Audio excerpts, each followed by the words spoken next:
तो आज हम आपको पढ़ाने जा रहे हैं संसाधन, एक कहानी के माध्यम से। आइए अपनी कहानी शुरू करते हैं। राजू, मोना और दादी तीनों एक ही परिवार के व्यक्ति हैं। खाना खाने के बाद कुछ समय खाली रहने के लिए दादी के साथ साफ सफाई में हेल्प करते हुए राजू और मोना को ये सब चीज़ें अपने घर में बिखरी हुई दिखाई देती हैं।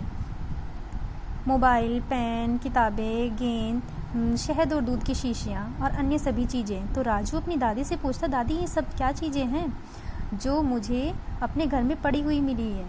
दादी ने कहा, बेटा ये सब हमारे संसाधन हैं जो व्यक्ति की आवश्यकताओं की पूर्ति के लिए हम उपयोग में लाते हैं।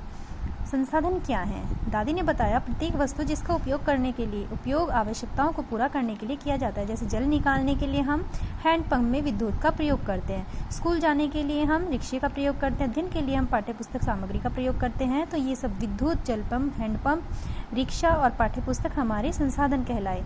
अब दादी ने राजू और मोना को एक लिस्ट बनाने के लिए कहा कि अपने घर में रखी हुई सभी चीज़ों की लिस्ट बनाइए जो आपके संसाधन कहलाए जाते हैं। ये सभी चीज़ें राजू और मोना के द्वारा बनाई गई सूची के अंतर्गत आते हैं। इतने में मोना के मन में ख्याल आया कि दादी संसाधन तो ये हो गए, हमें समझ आ गया, लेकिन संसाधनों के क्या कोई प्रकार होते हैं?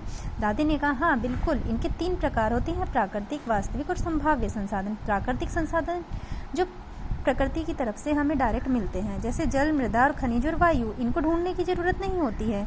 इसके अलावा वास्तविक संसाधन दिए हुए तो प्रकृति के द्वारा ही होते हैं, लेकिन कोयला, खनिज, तेल, पठार की काली मिट्टी, ये सभी नेचर द्वारा दिए गए हैं, लेकिन इनकी खोज हमें खुद करनी पड़ती है। इसके अलावा संभाव्य संसाधन यानी चलते तो प्रकृति की गति के अनुसार ही हैं, लेकिन बनाए हुए मानव द्वारा होते हैं, यानी प्रकृति के द्वारा डायरेक्ट मिलने वाले, जैसे जल, मृदा और खनिज, ये प्राकृतिक संसाधन हुए। कोयला, खनिज, जिनकी खोज हमें खुद करनी पड़ती है, लेकिन दिए हुए प्रकृति की तरफ से ही होते हैं, वह वास्तविक संसाधन होते हैं। इसके अलावा संभाव्य संसाधन जो प्रकृति की गति के द्वारा ही चलते हैं तथा उन्हें बनाया हुआ जो है मनुष्य के द्वारा बनाया जाता है। इसके अलावा दादी ने बताया कि उत्पत्ति के आधार पर हमारे संसाधन होते हैं, जैसे अजैव और जैव। जैव यानी जो जीते रहते हैं, जो सजीव होते हैं, जो सांस भी लेते हैं और अपना भोजन भी बनाते हैं, जैसे पौधे और जंतु। इसके अलावा होते हैं अजैव, जो निर्जीव होते हैं। मृदा, चट्टानें, खनिज इनका ही एक उदाहरण है। यानी अजैव और जैव 2 प्रकार के संसाधन हमारे उत्पत्ति के आधार पर माने जाते हैं। अब बात आती है प्राकृतिक संसाधनों के विस्तृत स्वरूप की। जैसे मोना और राजू दादी के 2 पोते और पोती हैं, उसी प्रकार प्राकृतिक संसाधनों के विस्तृत रूप को अध्ययन करने के लिए हमें 2 प्रकार के संसाधनों के बारे में अध्ययन करना होगा। जैसे पहला हुआ नवीकरणीय संसाधन, दूसरा हुआ अनवीकरणीय संसाधन। आइए बात करते हैं नवीकरणीय संसाधन की। ये वह संसाधन है जो शीघ्रता से नवीकृत अथवा पुनः पूरित हो जाते हैं, जैसे सौर ऊर्जा और पवन ऊर्जा। पहले दिन पवन ऊर्जा और सौर ऊर्जा को यूज़ करने के बाद हमें अगले दिन वह पुनः हमें मिल जाते हैं। इतना कहते ही दादी को खांसी आई और दादी ने मोना को आधा गिलास पानी लाने के लिए कहा। मोना 1 गिलास पानी लेकर आई तो दादी ने कहा, यह आधा पानी आप एक्स्ट्रा लेकर आई हो, यानी यह हमारा बेकार जाएगा। समझाते हुए दादी ने कहा कि इन्हीं नवीकरणीय संसाधनों में कुछ संसाधन ऐसे होते हैं जिनका अगर हम दुरुपयोग करें तो वह हमारे भंडार गृह को प्रभावित कर सकता है, जैसे जल का प्रयोग। मोना का लाया हुआ आधा पानी अगर बेकार जा रहा है तो इसी तरह से पता नहीं दिन भर में कितने जल का दुरुपयोग होता है और यह हमारे भंडार गृह को प्रभावित करता है। इसी प्रकार जल, मृदा, वन का लापरवाही से किया गया दुरुपयोग उनके भंडार गृह को प्रभावित करता है।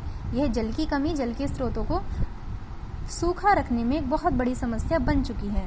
उसी प्रकार से अनवीकरणीय संसाधन, ये वे संसाधन होते हैं जिनका भंडार बहुत सीमित होता है। भंडार में एक बार समाप्त हो जाने के बाद ये दोबारा बनने के लिए इनको हजारों वर्ष लग जाते हैं, जो कि मानव की जीवन अवधि से बहुत ज़्यादा है। कोयला, पेट्रोल और प्राकृतिक गैस इन्हीं का उदाहरण है। अब बात करते हैं, मोना ने पूछा, क्या दादी वायु भी कोई एक संसाधन है? दादी ने कहा, हाँ बिल्कुल। सिर्फ व्यापक और स्थानिक संसाधन ऐसे संसाधन होते हैं जो हमें मिलते तो प्रकृति के द्वारा ही है। आइए इनको विस्तृत रूप से डिस्कस करते हैं। ये संसाधन हमें सर्वव्यापक संसाधन जो सभी जगह मिल जाते हैं, जैसे वायु, इसको खोजने की जरूरत नहीं पड़ती है। स्थानिक संसाधन ये कुछ ही स्थानों पर पाए जाते हैं, जैसे तांबा और लौह अयस्क। हमारे आसपास के एरिया में तो तांबा और लौह अयस्क मिल नहीं पाएगा, इसलिए यह कुछ निश्चित स्थानों पर ही पाए जाते हैं। इसके अलावा हमारे मानव निर्मित संसाधन और मानव संसाधन, ये मानव निर्मित वह संसाधन है जैसे प्राकृतिक संसाधनों का प्रयोग व्यक्ति क्या कर रहा है, पुल, सड़क, मशीन और वाहनों को बनाने के प्रयोग में करते हैं। प्रौद्योगिकी भी मानव निर्मित संसाधन का ही एक उदाहरण है, क्योंकि मानव अपने कौशल का विकास इसको बनाने के लिए करता है। मानव संसाधन बनाने के लिए प्रकृति का सबसे अच्छा उपयोग कर सकते हैं। ज्ञान, कौशल और प्रौद्योगिकी उपलब्ध हो, इसलिए मानव खुद में एक बहुत विशेष प्रकार का संसाधन है। जैसे शिक्षा व्यक्ति को डॉक्टर से लेके इंजीनियर और पायलट बनाती है, उसी प्रकार स्वास्थ्य बनाने के लिए व्यक्ति को पढ़ाई करनी जरूरी है और वह डॉक्टर भी उसी हिसाब से बन सकता है। लोगों को बहुमूल्य संसाधन बनाने में ये सभी चीज़ें अपना महत्वपूर्ण योगदान देती हैं। अब पूरी कहानी पूरी होने के बाद रात्रि में मोना, राजू और दादी सभी सोने चले गए। मोना को सपने में आया, उसने देखा सारे पेड़ कट गए हैं, छाया भी नहीं थी, खाना खाने के लिए खाना भी नहीं था, जल के स्रोत भी सूख गए। सपने में ही माँ से पूछने के बाद उसको जवाब मिलता है, यदि हम नवीकरणीय संसाधनों के प्रति सतर्कता नहीं बरतेंगे तो ये बहुत ही दुर्लभ स्थिति में पहुंच जाएंगे। अब बात आती है सुबह उठने के बाद, जब मोना और राजू ने दादी से बातें की तो दादी ने उनको बताया कि हमें अपने संसाधनों को बचाने के लिए उनका संरक्षण करना बहुत ज़रूरी है। संसाधनों का सतर्कतापूर्वक उपयोग करना और उन्हें नवीकरण के लिए समय देना ही हमारे संसाधन संरक्षण कहलाता है। संसाधनों को उपयोग करने के लिए आवश्यकता और भविष्य में उनके संरक्षण बनाए रखने की अवस्था को हम सतत पोषणीय विकास कहते हैं। प्रत्येक व्यक्ति इन उपभोगों को कम से कम प्रयोग करे और पुनः उपयोग द्वारा इसमें योगदान दे सकता है। अपने संसाधनों को बचाने और अपनी पृथ्वी को सजीव रखने के लिए एक बहुत ही अच्छा कार्य और हमारा कर्तव्य है। बच्चों, हम आपको यह शीट अपनी इस वीडियो के माध्यम से आपको भेज रहे हैं। इसके अलावा आपको एक वर्कशीट भी दी जाएगी। आप उसमें दिए गए प्रश्नों के उत्तर अपने शब्दों में लिखकर भेजेंगे। आप देखेंगे कि इस पिक्चर में क्या दिया गया है। आप यह देखकर अपने शब्दों में लिखकर बताएंगे कि हम अपने पर्यावरण के संसाधनों का उपयोग किस तरह से कर सकते हैं और इसको भविष्य के लिए कैसे ही हम संरक्षण कर सकते हैं। इसी प्रकार आप इस वीडियो में अच्छी तरह जानकारी लेने के लिए वीडियो को बार बार देखें।